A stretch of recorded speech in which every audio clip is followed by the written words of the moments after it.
লাখো মুসল্লির উপস্থিতিতে টঙ্গীর তুরাগ তীরে চলছে ৫৮তম বিশ্ব ইজতেমার প্রথম পর্বের প্রথম ধাপ। ফজরের পর থেকে ইসলামী বক্তাদের বয়ানের মধ্য দিয়ে শুরু হয় দ্বিতীয় দিনের আনুষ্ঠানিকতা। ইজতেমার দ্বিতীয় পর্বে এখন পর্যন্ত ৩ মুসল্লির মৃত্যুর খবর পাওয়া গেছে। তাদের সবারই স্বাভাবিক মৃত্যু হয়েছে বলে জানিয়েছে ইজতেমা কর্তৃপক্ষ। কাল সকাল ৯টায় শুরু হবে প্রথম ধাপের আখিরি মোনাজাত। সাকিবুর রহমানের রিপোর্টে বিস্তারিত। আল্লাহর সন্তুষ্টি লাভে ইবাদত বন্দেগীতে মশগুল মুসল্লিরা। ইজতেমা ময়দানে ধর্মপ্রাণ মানুষের ঢল ছাড়িয়েছে তুরাগ তীরের আশপাশ। সৃষ্টিকর্তার সান্নিধ্যে আসতে পেরে খুশি সবাই। ইজতেমায় অংশ নেওয়া সবাই চায় ইসলামের দাওয়াত ছড়িয়ে দিতে।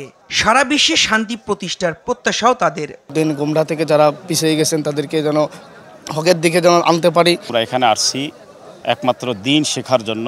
দুনিয়ামুখী মানুষকে দিনের দিকে ফেরানোর এই নবীওয়ালা কাজের জিম্মাদারি আমাদের উপর। আমরা মুসলমানের জন্য এরকম দোয়া করব, আল্লাহ তাআলার জন্য প্রত্যেকটি মুসলমানকে যে যেখানে আছে আল্লাহ তাআলার জন্য এরকমভাবে তাদেরকে হেফাজত করে। প্রতিবারের মতো এবারও বিভিন্ন দেশ থেকে অংশ নিয়েছে মুসল্লিরা। দুনিয়া में जितना हयात है इतना ये अल्लाह की काम करने के लिए इंशाल्लाह सब कोशिश करो। রোববার সকাল ৯টায় আখিরি মোনাজাত অনুষ্ঠিত হবে।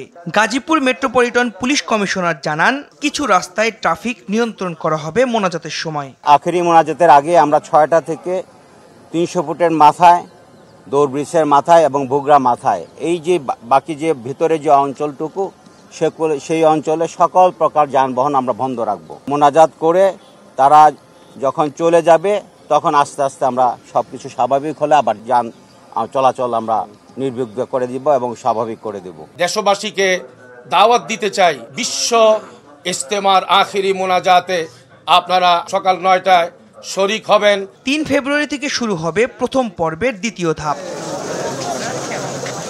সাকিবুর রহমান, RTV, গাজীপুর।